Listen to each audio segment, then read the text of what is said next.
We've been doing a set of 8 pieces of brocade. So I'm going to start off with, we're going to spin the ball. One hand goes to the base of my head, the other goes to the lower back, just above your belt line. And gently turn your head to the left. As we release, each time it's going to be like I'm spinning this big ball. And then the hands come back to those spots, the base of the neck, base of the back. Turn your chin. When I come to the center, I'm releasing, but I'm inhaling. Now the tension goes to my shoulders a little bit, so I have a little tension, turn, and breathe out. Let your left shoulder just kind of sink down and relax. Same thing again, inhale. If you can time it, try to make them touch at the exact same time, and then breathe out. Inhale, touch at the same time, exhale. So you have a little coordination exercise there, plus a little timing. Now the next thing with that same exercise is going to be to dip your right shoulder so as to look kind of upward towards the ceiling. And then we straighten back up, spin the ball the other direction with an inhale, turn, exhale. If that's fine, we take another deep breath. And I dip my left shoulder, and my eyes just kind of follow up the wall all the way up the ceiling, and then back. So we'll always come back to the center position. Inhale. Relax the shoulder. Exhale. Take another deep breath. Dip to the right. Eyes just follow the ceiling, as high up as you can go. So we're going to do each exercise anywhere from 5 to 10 times. Then we'll go on to the next one. So let's do one more. Breathe in. Out. Lean. Some of you might notice your chin doesn't stay by your shoulder when you start to do that dip. And then we come back. And because what happens, our body's kind of like a complex Rubik's Cube. You know, everybody remember the Rubik's Cube? You know, it's like that's pretty complex as it is, right? But in relation, in comparison to the human body and mind, it's a little trinket, really. But our body, each time we move one part of it, another part gets affected. So that's why these exercises are kind of unique. If we were running or walking, swimming, the body kind of gets used to that type of movement over time. You get muscle memory. It doesn't challenge the body, it doesn't challenge the mind after a certain point, unless you keep doing it harder, or faster, or heavier. When we do these exercises and you start moving one part of your body with another part, all the muscles start to connect across the body and get stretched. And that's where sometimes you'll try something, it's like, that's pretty easy. And I'll say, add this, add this. And by the time we get to the third or fourth thing, it's like, okay, I cannot do that. So a good example, I'm going to let everybody try one of these today to put what I just said in perspective. We're going to shift our weight to the right leg, so my shoulders are over the right foot. Meanwhile, this one has next to no weight on it. And then I'm going to bend my knee a little bit. I'm going to take my left hand as if I'm holding on to like a ball. My other hand goes to the elbow. Now I'm going to bring that arm together with my shoulders to the left side. Everybody doing good so far? Now the challenge is to try to lift your left leg off the ground. Now if you can lift your leg off the ground, the next thing to do is to try and turn. Okay. So is that a good example? We started out, it's kind of easy. Okay, you got a little difficult. You start playing the mind game, the inner dialogue. You're not telling me, other than I hear a chuckle here and there, but in your thought pattern, you're going, okay, this is difficult. I got to balance, I got to shift my weight. All that talk that's going on is good, because you're talking with yourself, and it's giving you something to focus on, as opposed to the rest of our activities throughout the day where our mind spins. We think about the weather, our health, finances, whatever else is in front of us and bothering us.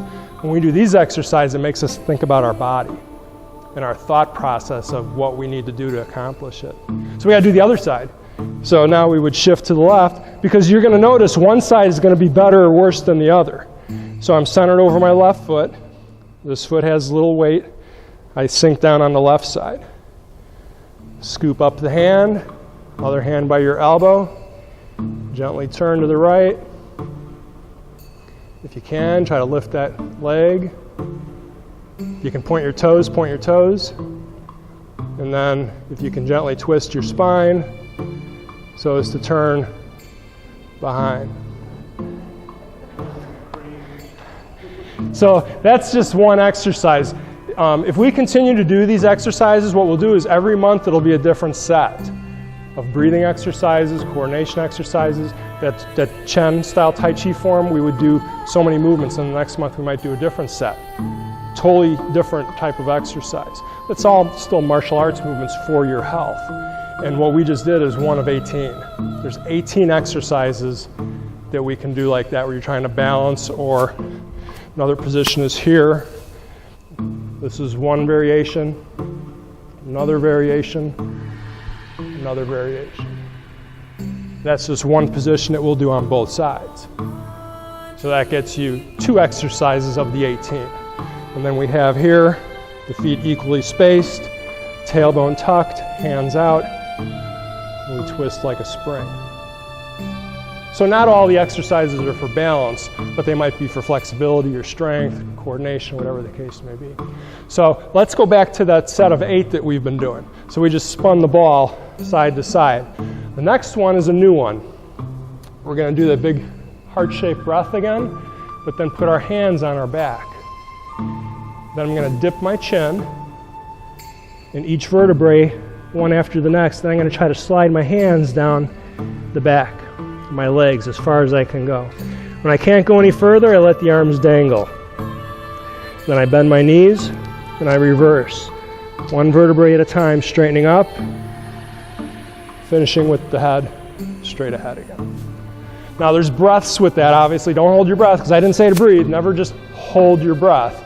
But if I give you a pace, that just gives you an idea where to inhale here, exhale.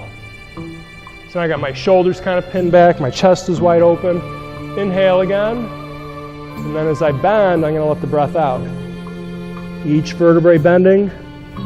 Get to the bottom, let your arms dangle free.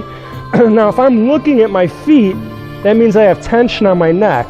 So I'm going to let the top of my head point straight down so as to take the tension off the neck. Shift the weight side to side, left to right. Square up so you're equal weighted. And then again, one vertebrae at a time until we come back up. Now if you can't reach the ground, don't worry about it. You do what you can. But eventually just the weight of your upper body is going to help stretch all the muscles and vertebrae. Your hamstrings are going to stretch, the calves. Good release of tension. So let's try it a couple more times and then we'll move on. So here, inhale, exhale. And dip your chin first. And then each part, the upper back, the middle, lower back, top of your head points down, bend each knee side to side so you kind of stretch more your back and your hamstrings. And now my hands are going to glide up my shins, up the knees, the thighs. When I get to the top right here, I'm going to breathe out again, locking my knees and elbows. There's always more to add on. There's always little extra things to do. Keeps our minds active. Inhale, exhale, inhale. Dip your chin first, and then let each vertebrae follow. Exhaling as you bend. Arms dangle free, top of your head points down. Shift your weight side to side. Touch your shins, your knees, your thighs, up to the hips. Another deep breath. Lock your knees, lock your elbows, push your stomach back to let the breath out. All right, next exercise. Come back to the ball. Big ball spinning. Get to the opposite hip, opposite shoulder. Bottom hand comes up. I try to touch the ceiling, try to touch the ground, keeping my back straight up and down. And then relax. So whenever I say relax, that usually means just let the tension go. So I have this big ball again. I'm going to spin to the right. Opposite shoulder, opposite hip. Round your back. Your back will straighten with the arm coming up. Inhale. Exhale. That's all fine. The last thing, I'm going to dip my shoulder again. Chin towards the right, eyes look at that top hand. Relax, come back to the ball. So my arms are somewhat bent, my knees are bent. Time to spin it the other direction. Here's that turtle back I was talking about. When the back is totally rounded, call it turtle back. Inhale, stretch up, push down. Exhale, let the tension go by bending a little bit. Dip your shoulder. Try and look towards that top hand again. And then straighten back. So as you're doing these things, your body should be talking to you. You should be saying, okay, maybe my one side is better than the other. Maybe my back doesn't like this. You know, you have that dialogue, and you should be thinking about what your body's telling you. So now that I switch directions, you don't know which side we're on, right? It doesn't matter, because you'll do both sides. So I got my thumb facing forward. My other thumb faces towards my hip. Push away from the center of your body. And then relax. Let the knees bend, let the arms bend. Whichever hand is up, I'm going to lean away from that. I'm trying to get my chin towards my shoulder, my eyes up towards that hand. And then back to the circle. So I'm not going to turn around yet so that you just do the opposite side. Otherwise, I'll mix you up again. So I spin the ball, round the back, do a little shift side to side. You can feel more stretch when you do that. One hand up with my thumb forward, other hand with the thumb by my hip. Push away. Take the tension off by bending a little bit. Dip your shoulder, turn your chin, your head, try and look at that top hand. And then we straighten up, come back to the ball. So many of the exercises are all about shapes. You can relax for a moment or so. It's shapes, you know, straight lines, angles. There's a lot of geometry, which is great because I'm a graphic artist and drafter. So over the years, you know, I was doing this when I was 16, and I started doing drafting. It just made sense how it all connected together. And if you think about over the years, how do people relay things onto the next to be able to remember it? They tell stories or draw diagrams, manuals and things is a little more current, but years ago they would do it with poetry. The Chinese would tell stories that went along with the movements, and that's how they came up with a lot of the colorful movements. You know, this is heaven and earth divided, or you know, there's so many different names of all the different exercises, but they had the poetry with them. So, and this is King. Trying to think. That's King pounds the mortar. You do this. You know, it's very unique names. I didn't learn all those that way, so I don't make people try to remember that too. A little easier sometimes just to explain it. So anyway, let's go back onto the next exercise. The circles are all around in these movements though. So now I have the horse stance again, a little bit wider if you can. I'm going to make the circle above, palms together. Gently push the hands together, let your hips drop. And then come up, let your arms go forward. Now I'm going to twist my torso as much as I can, keeping my hands together. When they start to pull apart, it's going to be like I'm drawing back a string on a bow. When I get to here, my right hand's a fist. My other hand, just keep the fingers together. Shoulders bend, elbows bend, knees and hips bend. And then slowly back up again. And do the same thing on the other side. So you got this big circle with a big inhale. Exhale. And always feel free to take more breaths if you need to. Reach forward. Gently twist like a spring. Now I'm left-handed, pulling back the bow. One hand's a fist, the other hand, fingers together. Sink down. Now as far as you go down, you got to come up the same speed. Back to where we started. Now if that's fine, you're going to add another thing with the hands here. Breathe out. When I come to this spot here and I start to draw back, this hand is going to be a fist. This hand, I make two fingers go out. The other two fingers I cup with the thumb. And then sink down. Same thing like we just did. So now we got to think of two things at the same time with our hands. Inhale. Exhale. Reach forward, twist like a spring. Try to make the hand gesture at the exact same time.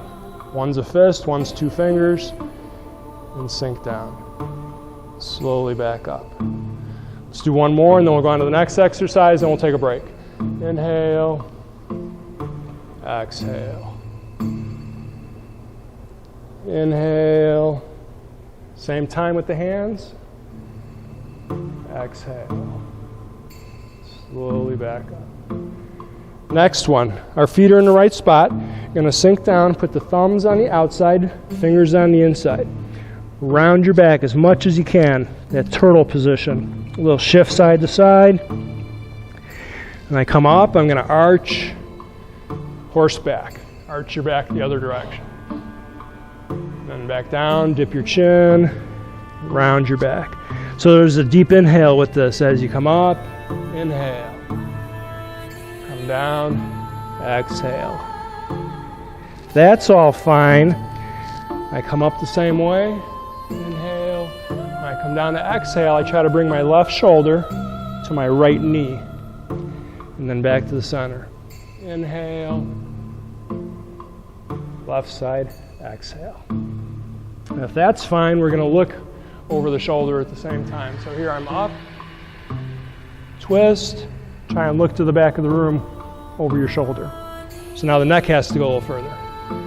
Inhale, exhale. Look over your left shoulder.